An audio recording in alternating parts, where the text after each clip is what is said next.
2025 through the generous bequest of the Noble Foundation and Robert H. Hinckley. The Institute is dedicated to teaching students respect for practical politics and the principle of citizen involvement in government. The Hinckley Institute offers paid internships to students of all majors here locally, in Washington, D.C., and in 35 countries around the globe. The Hinckley Institute also offers classes, the nation's only campaign management minor, week-long experiences to Washington, D.C., and over $70,000 in academic scholarships. We invite students to go next door or to our website, www.hinckley.utah.edu, for more information. The title of today's forum is Regulating Free Speech and Campaign Finance. Where should we draw the lines? I'd now like to turn the time over to our moderator today, Royce Van Tassel. Thank you. I appreciate the opportunity to be here. I want to especially thank the Hinckley Institute of Politics for hosting this event. We're pleased to have, I think, what will be a very vigorous and rich debate between Bill Maurer of the Institute for Justice and Representative Greg Hughes of Draper. Bill Maurer is the executive director of the Washington chapter of the Institute for Justice. He is a well-known scholar on First Amendment issues, has litigated before the Supreme Court and won before the Supreme Court on First Amendment issues. I will confess that the Institute for Justice is one of my favorite organizations in the country, just as Representative Hughes is one of my favorite legislators. So the basic topic, and I guess I should note that we have in the back a primer on the broad issues that we'll be discussing today. These are serious constitutional and practical politics questions. But what we want to explore is, you have a lot of questions about campaign finance reform. You have questions about free speech and free association. We have obviously here in Utah seen a lot of heat, and first with Representative Brad Dawes' race a couple of years ago, 4 or 5 years ago. 2008. So 6 years ago. But most recently, obviously, in the discussion over the Attorney General's office. Representative Hughes put together a bill last year that was designed to create greater transparency, greater disclosure. There were questions raised at the time by the Institute for Justice and other organizations around the country about HB 43, which ultimately passed, may violate some constitutional principles, specifically free association and free speech.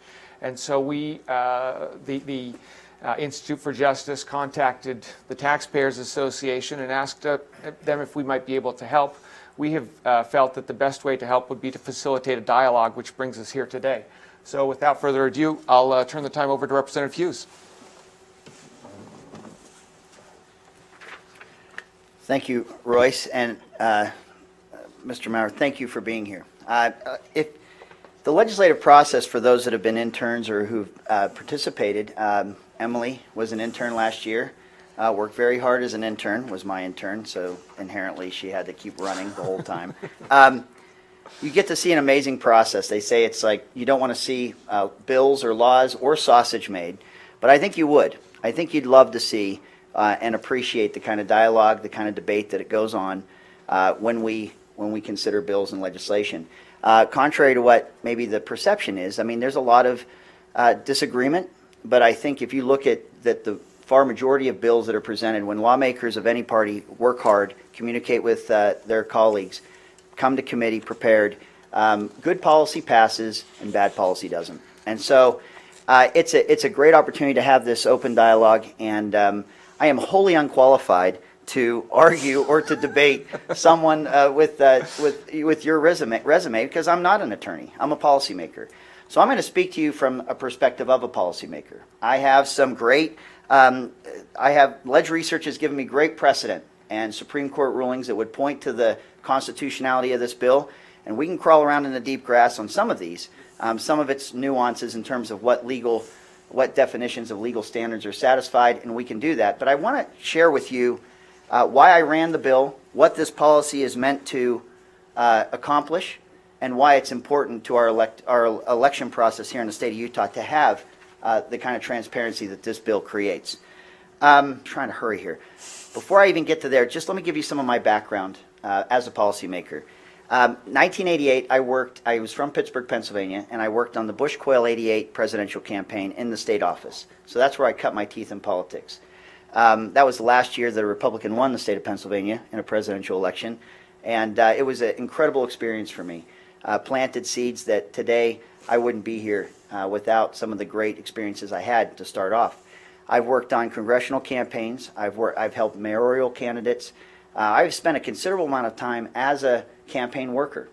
So I feel like, in addition to being a policymaker, working within a campaign infrastructure and being part of that effort to inform the public, to look for people to get involved, to vote, to make votes of conscience. I've been part of that beyond just my experience as a policymaker. And I've been in the legislature. I was elected in 2002.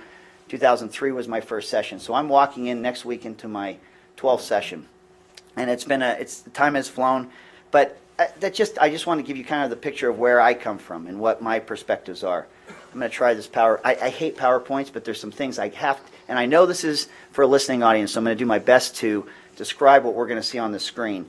But let me go. From my earliest experience, you have campaign contributors that contribute to campaigns. It is the mother's milk of a campaign. You have to have resources to communicate your message, and contributors to your effort is the only way this really happens. We have, in our most recent election, very interested parties who wanted to get involved in this process. They wanted to help Attorney General John Swallow, or candidate John Swallow. They wanted to put their resources into a race to help, frankly, influence the outcome. Here are the opportunities that you have under traditional process to get involved. Now, I'm a candidate, and when I seek to run an election, you'll see those political campaigns. That's me, and that's my opponent in a race. And what we have to do is there's strict laws and disclosure laws that everyone who contributes to my campaign says who they are. I disclose who the contributor is and how much they give. Now, in Utah, we don't have caps on our campaign contributions. And I think that's important. If you look at the federal system, you'll find that those caps, in my opinion, have created circuitous routes for money to find their way into campaigns. And the relevance of that money, or why that money is being contributed, could be, and I think is, lost on the public as they're making these decisions. So in our system, we do not have caps, but we have full disclosure, meaning we're not going to tell people how much they can give, but we certainly want to know who's giving and who's participating in this process. And we think that makes for a healthy and transparent process. If I don't want to give to a campaign, I can give to a political issues committee. I can give to a political action committee, PACs. You've heard the term before. These are very large, and these are very successful endeavors. You'll find employment associations. Every year we make laws, and if you don't care about government, government still cares about you, or stakeholders care about what you do. And so some people think that PACs are these dirty lobbyists, but if it's your profession or your interest, this is just good old-fashioned grassroots advocacy. So it depends on where you're at in this process, how you feel about the kind of lobbying that goes on or the kind of political activity that happens, and who's representing that. We have great examples of political action committees here in the state, large and small. We have teachers who associate, Utah Education Association. We have realtors. We have all kinds that participate in this process. And it's one that when you do this, there are disclosures that are given. We've changed the law in the legislature where we do more real-time disclosures. We used to have benchmark dates. Now when you deposit a disclosure in a campaign account, you have 30 days to disclose that in real time to the state elections office. And we think that with technology, that makes all the sense in the world. Again, creates greater transparency. These entities that in some cases, and we get this information, by the way, by a House investigation that occurred into the practices and some of the events that happened around the election of John Swallow and some of the money that was moved. Some of these, it was said in testimony, some of these entities from around the country, these are not necessarily Utah entities, wanted to get involved in John Swallow's race. Some of them went so far as to contribute directly to John Swallow's campaign. What we found is that those campaign contributions were returned, and instead it was suggested that these entities give to this Proper Role of Government Education Association, which is a 501c4. So what we found is over $450,000 sent to that 501c4. Now 501c4s, it's a mechanism of the IRS. It's not really a campaign organization. It does not require disclosure of who gives to that organization. So as each of these entities began to send their money in anticipation of a political campaign, there was no obligation and there was no law that required them to disclose who they were. So you have, those are the contributors. 2 minutes here, right. Okay, hurrying up. Contributors give to the proper role of government. And what you're going to see, and I'm going to hustle here, is you're going to see, some would say, dollars laundered or washed. You can use whatever vernacular you would like for what you're seeing on this screen. But what you ultimately see is that there are campaign commercials, campaign flyers that are going out to influence the outcome of an election. The campaign fundraiser, or the fundraiser for this, it's been determined, and it was found through the investigation, was the candidate for the Attorney General's office, John Swallow. He was the one raising the dollars that found its way into this 501c4. This is the slide I wanted to show. This comes from the slide that the House investigation showed House members. You see the bright yellow right there? That's the process I described, where people disclose who they are and how much they're giving into a campaign process. You see an obscured section there, and what that is people give to another PAC. That PAC collects the contributions, and then they send it up to maybe another individual contributors, but you see that they aggregate or pull that money together and send it up. At least that part, the obscured part, this hidden part that I got really worried about, and I didn't know the extent when we ran the bill. I'd been in enough campaigns to see when I see a political action committee with one sole or the relevance behind who's giving to that one group, I became worried that that would be something that would be continually manipulated and used more and more in our process. And you could have the effect of seeing more of the money, not in the transparent section or even the obscured section, but seeing more and more money find its way into this, what I would call an underbelly. And see more of that money being used to be the sole funders of PACs to get around disclosure. So again, in the spirit of transparency, not eliminating expenditures, which again, this bill went through constitutional review by our attorneys. This bill is constitutional and will stand a court challenge if it came. We had to have a process where we create a level playing field. A level playing field that allows everyone to know who it is talking to them. So, tying it up, I know I'm done here, is that when you, in the Supreme Court and the Citizens United, and if we get wonkish here, I can give you the quote from the Supreme Court case. The Supreme Court recognized that it's important to know who's speaking to you when you have freedom of speech. You need to know who the person is. You know, elections aren't seances. You don't get landed from places you don't understand messages that look to influence how you would vote without having the relevance behind who's doing it. Now, this is what's important. I just showed you a list of people from one particular industry, okay, the payday loan industry. In their attack ads, the ads to Sean Reyes as a candidate for AG, Representative Brad Daw in his House race, never once is payday lending ever discussed as an issue in that campaign. You'll see the Obama image and Brad Daw's head is with the surgical hat on or whatever. They talk about health care. They talk about other issues. If you knew who the contributors were and who had paid for that ad, it would take you 15 minutes to look up what bills Brad Daw might have run that have to do with the Payday Lending Association or their industry to understand why they're spending so much money in that race. But without that critical information, you think someone's mad about health care. You think people have issues in this campaign that at the end of the day, when this investigation followed the money trail, it wasn't what this race was really about. So anyway, transparency and sunshine is a good process in our campaigns and elections. That's why we ran the bill and why I'm here today defending it. Thanks.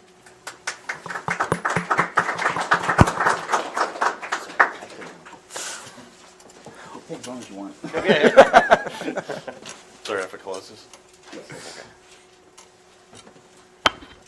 Well, thank you to the Hinckley Institute. Thank you to Royce And thank you to Representative Hughes to be willing to discuss this important topic as Utah and the rest of the country moves on with trying to decide exactly what are the rules that are going to be in play when people choose the policies and people that compromise public policy in the United States. People assume that disclosure is a relatively benign and light-handed form of regulation of political speech. In fact, Representative Hughes alluded to that this is not as heavy as contribution or expenditure limitations, and that it doesn't stop anybody from speaking, and it provides voters with useful information that they fix. Unfortunately, the one question that people do not ask after that, listing those, unfortunately, courts and legislatures, including the Citizens United Court and the Buckley versus Vallejo Court, have simply accepted that it has no harm to political discourse, and that it is comes from, if any, to disclosure, and they rarely engage. In other words, First Amendment rights, fundamental First Amendment rights, are being regulated on the basis of assumptions. And the reality is that disclosure is actually probably one of the most harmful forms of regulation to political discourse in the United States. It achieves almost nothing that the opponents or its proponents claim. The first harm that disclosure causes is actually fairly obvious. It creates harassment or the potential for harassment. People oftentimes say, I'm very much in favor of disclosure. I believe in political disclosure and transparency and openness in government. They change their tune, though, when you realize and when you describe to them that the disclosure regime is actually nothing more than a government-mandated and maintained database of citizen political activity that the government collects, puts your name and address, and oftentimes your name and address of your employer, on a database accessible to anybody in the United States or across the world with a computer, including your coworkers, your relatives, your union shop steward, your bosses, and of course your friendly neighborhood identity thief. And this has in the past, in fact, led to harassment of people for engaging in political activity by donating to unpopular or controversial candidates or issues, including some members of the LDS Church who received harassment threats and economic boycotts because of the LDS Church's support of Proposition 8 in California.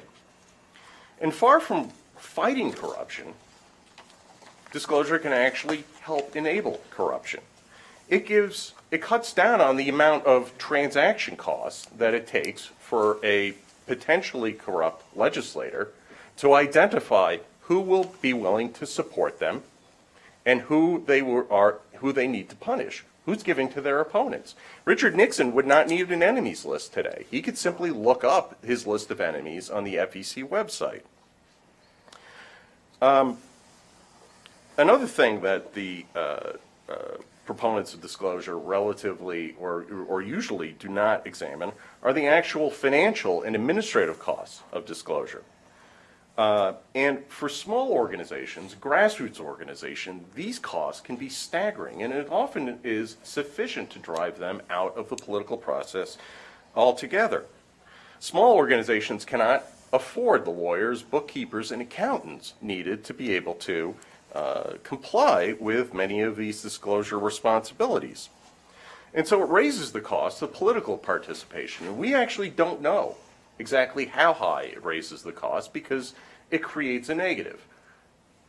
People simply look at the costs and the potential for getting in trouble, engaging in something that is as complicated as filling out an IRS form, and simply decide it's not worth it, I'm not going to do it. I'm not going to participate in politics. And so small speakers get driven out of the political process, leaving the field to precisely the type of people like the payday lenders.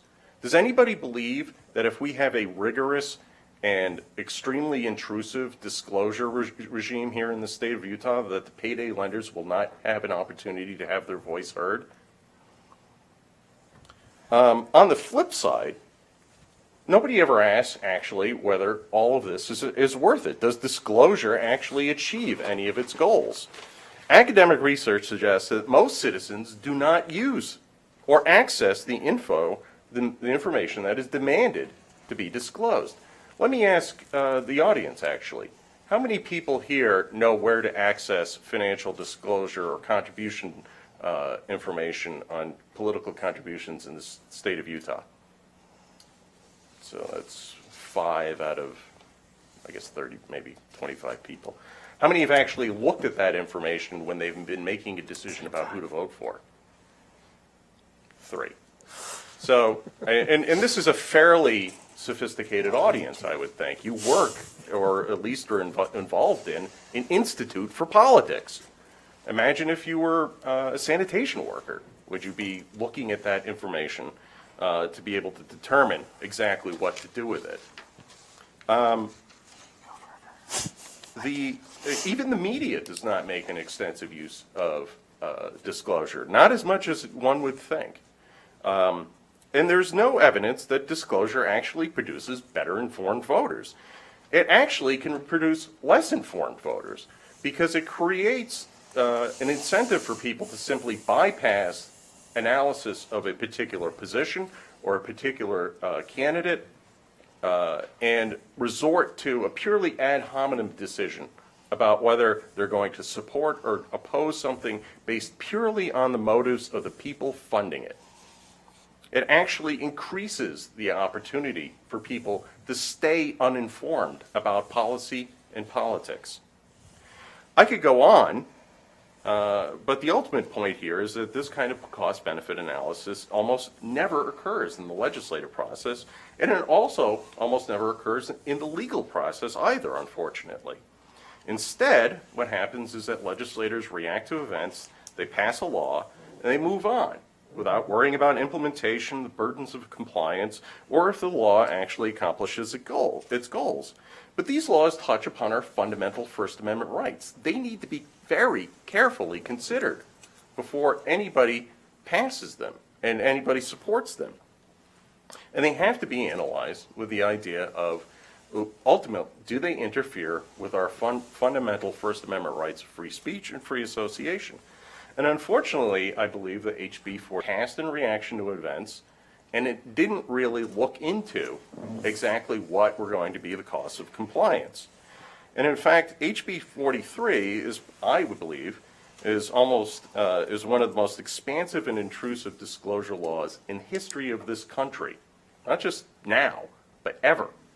And it is almost certainly unconstitutional under applicable 10th Circuit precedent and United States Supreme Court precedent. Quite simply, HB 23 turns every corporation that spends money more than $750 in Utah politics, and they have to report the names and addresses of each person that has given more than $50 to the corporation, unless the donor specifically opts out. The donor means anybody, and the term donor means anybody that has given money, including a fee, due, or membership assessment for less than adequate consideration. I have to admit, even though I do practice in this area, I have no idea what that means. I simply do not understand what giving something for less than adequate consideration to a corporation is in terms of political. It requires the corporation to actually inform the donor that it may be used for political purposes. In other words, the government has created a message. And that message, it has told corporations that if you engage in politics, we have a message, you have to deliver it to people that you ordinarily would not include this message in your communications. The government is, in essence, dictating what corporations will say to their members and to their contributors. The best part about it is if anybody screws all of this up, there are criminal penalties, not civil penalties, not a fine, but criminal penalties. The breadth of this law is truly outstanding. For many corporations, $750 is an infinitesimal amount of their annual budget. To Apple or Microsoft or any other organization of that size, $750 is what one office spends on non-dairy creamers. But if they engage in politics in Utah, they have to report that to the lieutenant governor. By the way, that's who has the information about contributions, financial contributions, is the lieutenant governor's website here in the state of Utah. And they have to, that spending of $750, which can be, 1/100th or 1/1000th of the corporation's actual activities, has to be reported to the government. And it has to report all the people who donate $50. So the NRA, Planned Parenthood, the Nature Conservancy, and organizations that have memberships like the LDS Church and the Catholic Church have to report all donors of $50 from across the world. There is no limitation that the donors have to be from Utah. It is $50 for organizations like those and like Amnesty International. There's no analysis about what people are going to do or actually use this massive information for. This is going to create an enormous amount of information about financial activities that people not only will not access, but if they did access, they wouldn't be able to distinguish what it means. Partially because whether you are classified as a political donor depends on what the corporation does with the money. If I donate to the Nature's Conservancy, I live in Seattle, if I give to them because I like animals, they spend $751 in the state of Utah on some political activity, I'm listed as a Utah political donor. I may have absolutely no interest whatsoever in what's going on in Utah, don't care. And not only that, I'm now being reported to the people of the state of Utah as a Utah political donor without me ever knowing it. We need to wrap up. Sure. So these are just some of the problems with HB 43. Actually, I could go on a bit further. I do appreciate Representative Hughes' willingness to discuss the portions of the law and consideration and willingness to debate it. But for right now, HB 43 encompasses all that is wrong with the current donor regime and disclosure regime, and actually exacerbates it to an almost unimaginable amount. Thank you.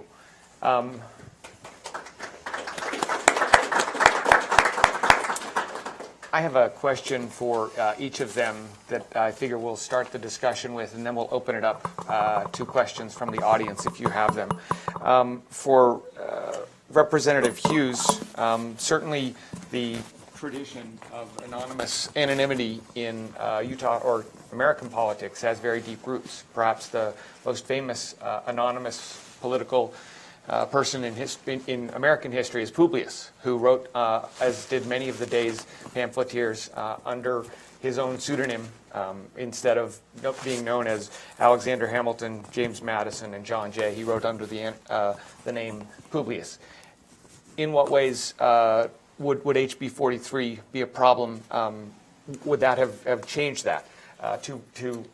Bill, you talk about this being a cost-benefit analysis that legislators and the courts have not engaged in, and yet your presentation suggested a sense that these kinds of disclosure would probably or should never be required. And I'm curious, is it an all or nothing? And if it isn't an all or nothing, what kinds of disclosure requirements might be more appropriate?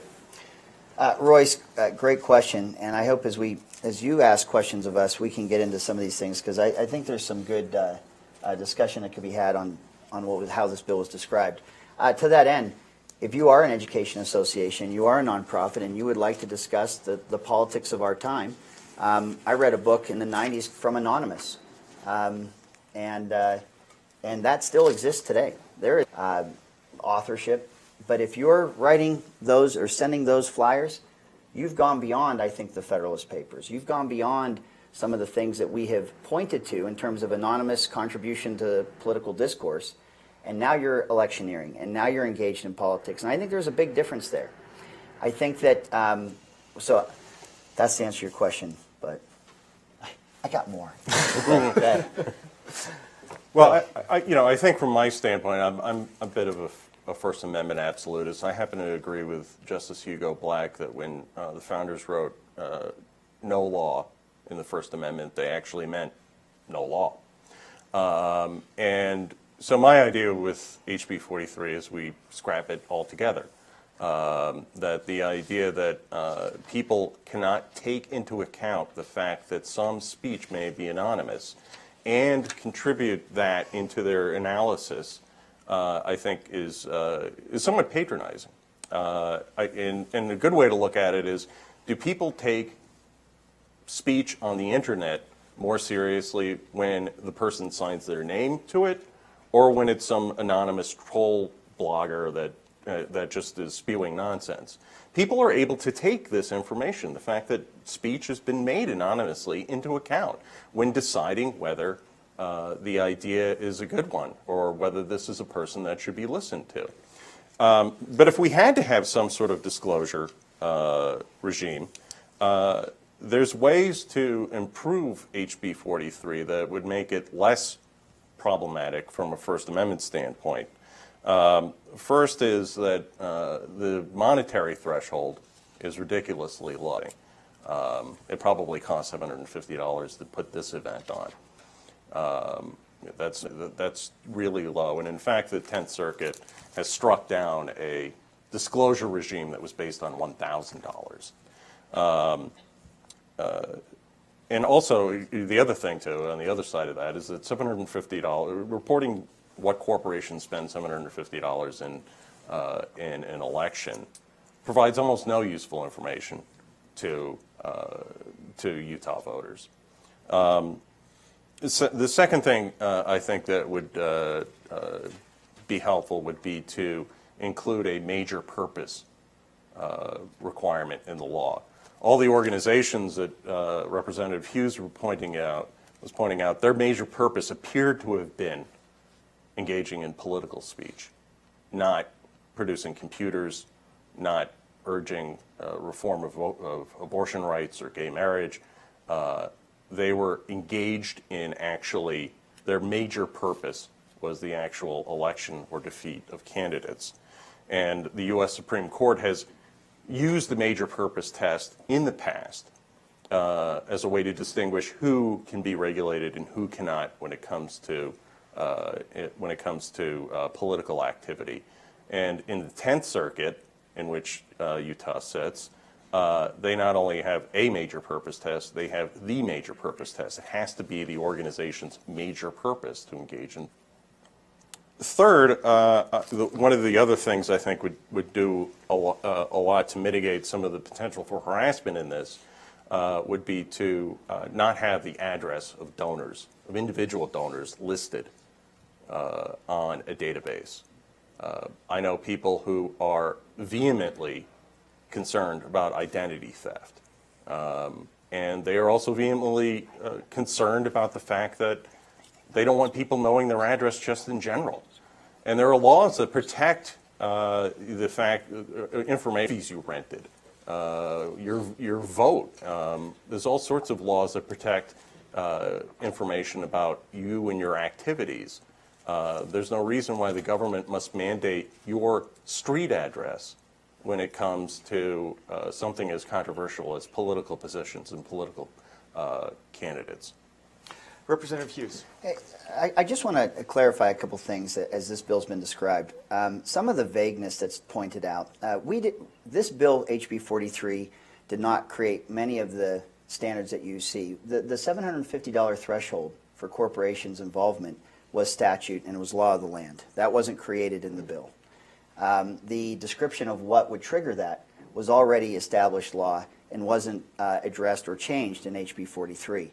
The part of HB 43 that is different is that it does require that if you are going to give to a 501c4, a nonprofit, that it be disclosed to the donor that those contributions could be used for a political purpose. And if it is, you have the option right there to opt in or out. If you opt in with your contribution and you would like that to be used to influence campaigns and elections, then eyes wide open, you will be disclosed.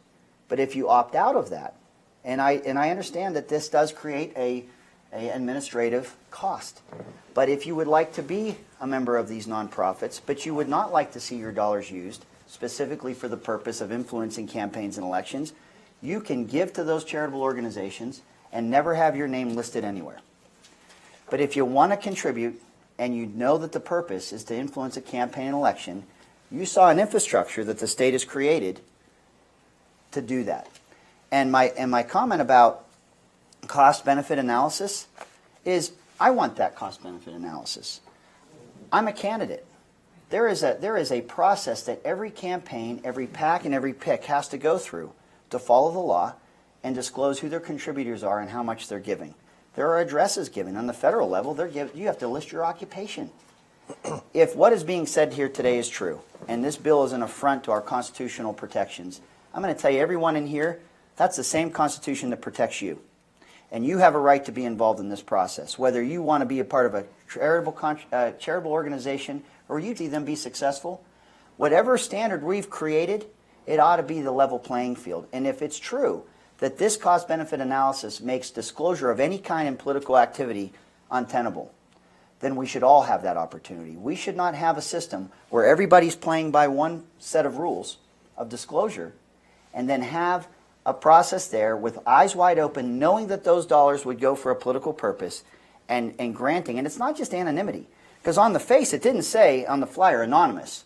It said it says the proper role of government at Apple Pie Association. Who thinks that that's an uncredible source? As has been pointed out, we're getting a lot of information. We're trying to compute the information as we receive it. Worse than anonymous, there are names being thrown out to the public that you draw certain conclusions from that might not be the case. So I think that those constitutional arguments wholly ought to apply to all of us. And if they don't, there ought to be a set of rules that we all play by. But specific to the bill, I think you can enjoy contributions to nonprofits and not find yourself within that disclosure requirement. And only if you'd like to do what PACs do, PICs do, contributions to candidates do, then you ought to be playing by those same rules. Let's go to some questions from the audience. I know some of you, I assume that there will be some good questions. Just state your name and a little bit about yourself. Disclosure. We need to know. Oh, this is horrible disclosure, right? My name is Max Miller, and Utah Taxpayers Association, and I have been a lawyer for 40-something years. My question is does the Institute for Justice contemplate a lawsuit challenging this? We are not currently actively investigating a lawsuit into this particular bill, this particular law. That doesn't mean that we do not find there to be some, as I mentioned, some significant constitutional concerns with this law. We have another question in the back. My name's Tanner Aist. I'm pre-dental here. I don't know basically anything other than what I've heard today. But I really want to disagree with everything you say, just That's okay. It happens. I'm used to this. It's okay. but I can't. That's my problem. So, Bill, my question is, like, I understand the issues that we have with the low spending limits, with the out-of-state people donating, we have opting out and all that. What could we do to help regulate things so we don't have people like the Koch brothers buying political parties?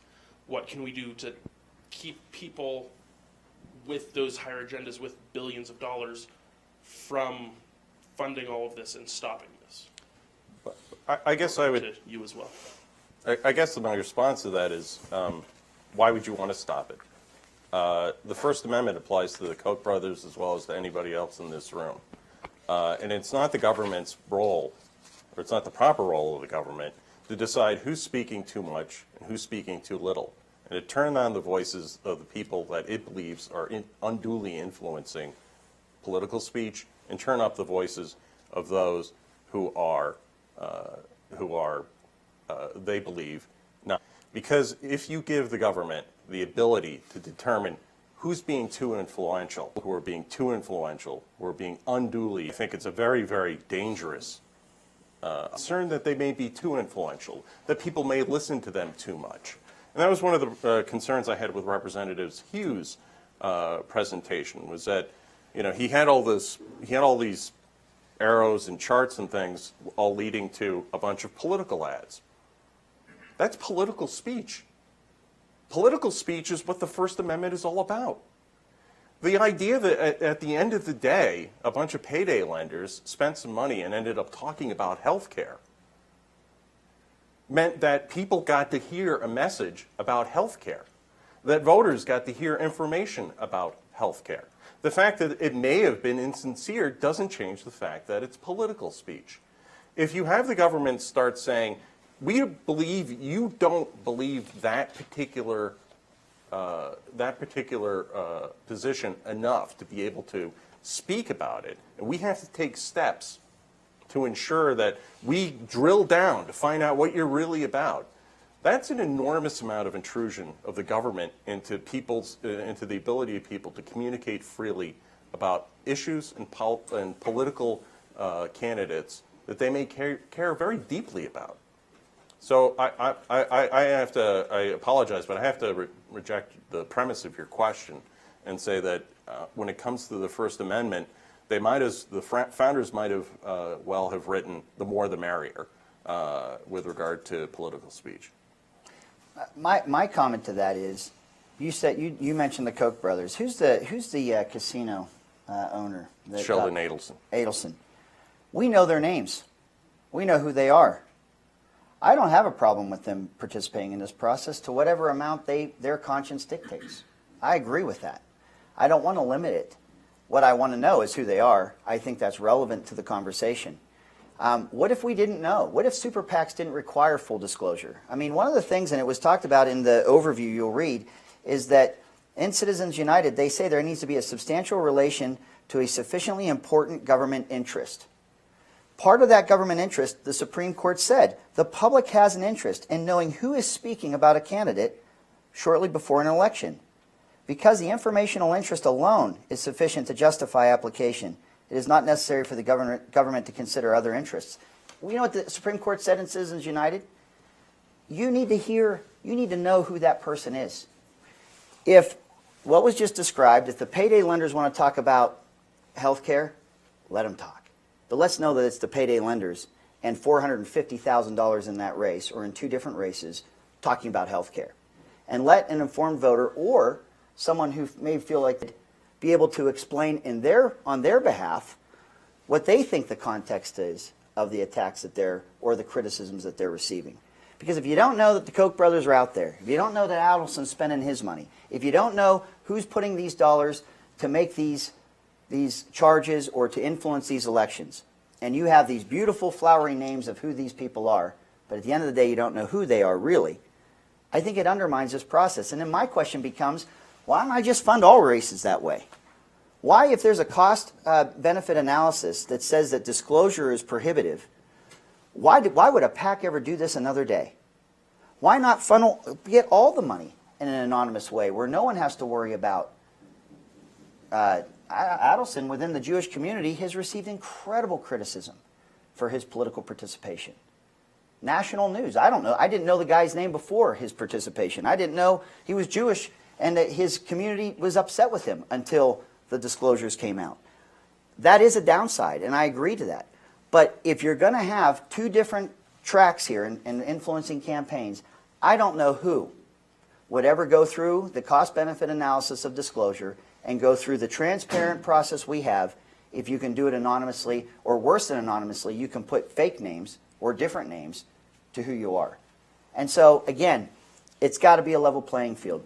I want, as an American citizen, the same constitutional protections afforded to me in my race, in my attempts to communicate a position, as a nonprofit would have. So I just want the playing field to be level. I don't want to keep anybody out of that process. Other questions? If I may respond briefly to that before the next question. One of the things that I think is concerning and has not been adequately addressed with regard to disclosure is, do people actually receive? Representative Hughes has repeatedly said, I get to know that, eyes wide open. The information that people take from disclosure may not be of any use to them, and they may actually make decisions that are wrong or less informed because they have disclosure. For instance, if I lived in Representative Hughes' district and I had money to burn, I would probably donate to his campaign because I really like his position on school choice. But I'm disclosed on the Lieutenant Governor's website as having given the max to, or given a large amount of money to Representative Hughes. Headline, Representative Hughes supported by dark money Advocate. advocate. And the exact opposite is true. And so we're not, it's a question of not only are you going to provide people with information, but is the information in a context and in a form that they're actually going to be able to use. And what we have right now is simply not worth the trouble that it causes, because it does not create a context, does not provide sufficient information. What you have, there's lots of cues that people may find particularly interesting with regard to a donor. How about the donor's race, their sex, their sexual orientation? That's all stuff people may want to know about a political donor. Why doesn't the government require that? Why does it have to know their address and their employer? Those would make that information actually would allow people to make more informed decisions, and so there is a line people draw with regard to disclosure. It cannot be, if you participate in politics, you're essentially a private version of Kim Kardashian, and everybody knows exactly what you're doing all the time for every reason. Sorry. Thank you. I'm Howard Stevenson, state senator, senator for Greg Hughes, actually, and he's my representative. Association hosting this event along with the Hinckley Institute. I recall from my reading of history that the early liquor and meals for voters to come in from their farms and to come and vote. And in one election, I believe it was somewhere in the terms of gallons per voter of liquor that was provided by the candidates. And one candidate, I'm trying to remember, was it Alexander Ham?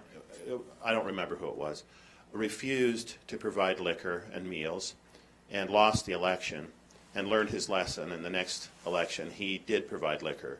And that has led to why in this state and others, the liquor stores were required to be closed on election day. So I say that to point out that elections have always been riddled with questionable kinds of motives. But it seems to me that the real problem here that we're trying to address, Representative Hughes and the Utah legislature through House Bill 43, and also you in IJ through your defense of the First Amendment, both sides seem to think that we need to either fix the apathy and the ignorance of the voters by informing them more on Representative Hughes' side, or counting on them to plunge the depths by electing people who were funded from anonymous sources with nefarious motives and just suffer the consequences of the bad government which we would expect to follow from that, and then learn from it and fix it in succeeding elections. So I think we're struggling to try to fix the apathy and ignorance of voters, because it is rampant in this nation, I believe. I think, and it seems that that's the real problem here.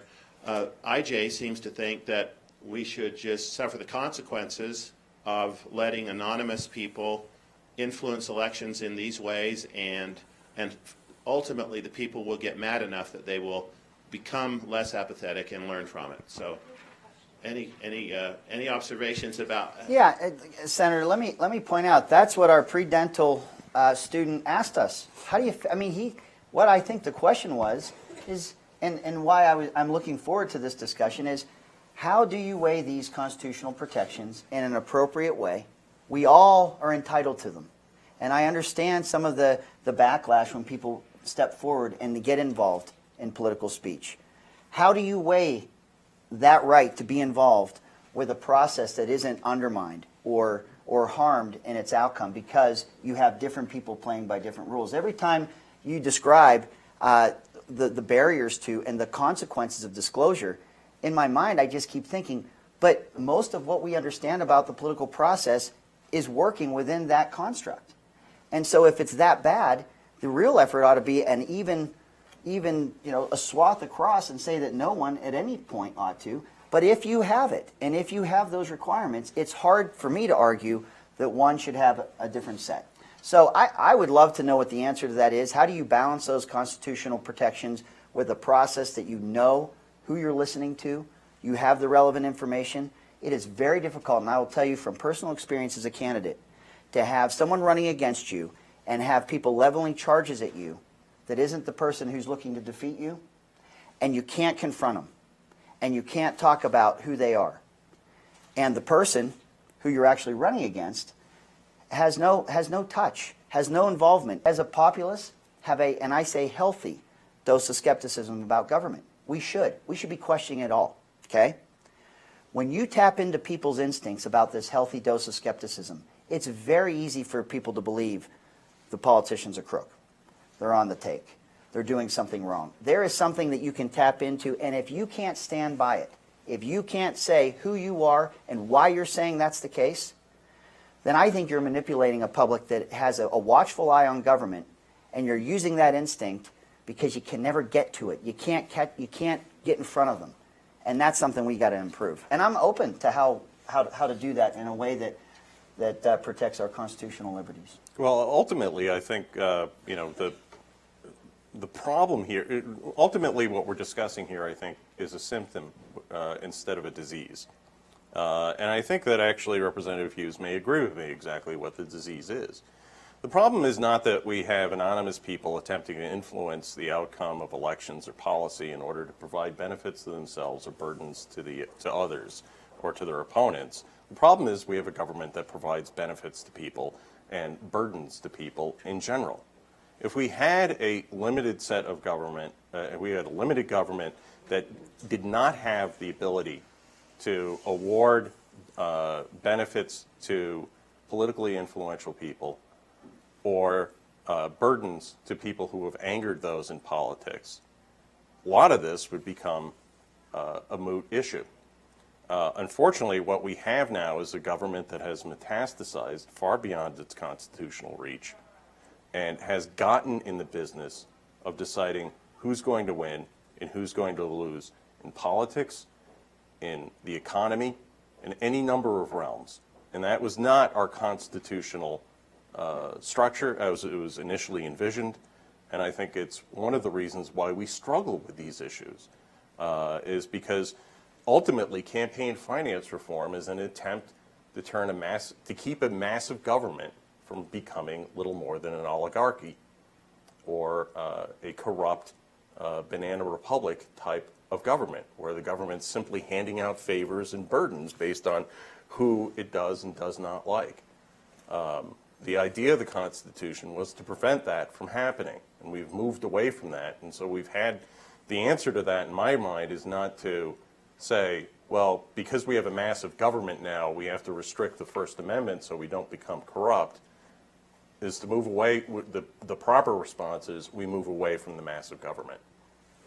Appreciate the dialogue that we've had today. I'd like to make just perhaps two concluding comments. As we spoke, Bill and Representative Hughes and I beforehand, Representative Hughes talked about an experience he had in Oregon where somebody leaned over to him and very quietly indicated, "I'm a Republican too." Which is to say they felt uncomfortable letting the other people in their social circle know of that. And I think that illustrates perhaps some of the real problems that you can face for harassment if your political views are disclosed that you don't want to have disclosed. You're not comfortable with it. I had another thought. I don't remember what it is, but please. Are we coming to an end here? Yes. So let me sum. And I've thought about this as we've been discussing this issue. Political participation, and I got to tell you, if you're sitting in this room and you have any interest in politics, you've got to know it's not pain-free. What's being described in some ways is I would like to participate as much as as my conscience dictates, and I don't want a backlash, and I don't want to have to feel intimidated or disagreed with or anything with my speech, with what I want to do in my participation. I will tell you that if you run for office, if you support someone who runs for office, the decisions they make, the saying is that friends come and go and enemies accumulate. Families feel the backlash of public service. People that get involved feel that. But this is the land of the free and home of the brave. I didn't see this country become what it is in an anonymous, in a backseat, I don't want to be known type of way. You've got to know that political participation is going to have its people that disagree. And you got to be involved, and you got to be ready to stand up for your rights and for the things that you passionately believe in. And when this person whispered to me, I'm a conservative Republican, looking around, like we're in, and I was joking, I felt like we're in Nazi-occupied Paris, and these are like French resistance, people.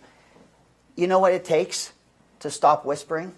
To stand up for what you believe in, to get out there and say, this is how I think things ought to be. Because that brings courage to the people around you as well, okay? And you don't have to whisper it, and you don't have to hide it.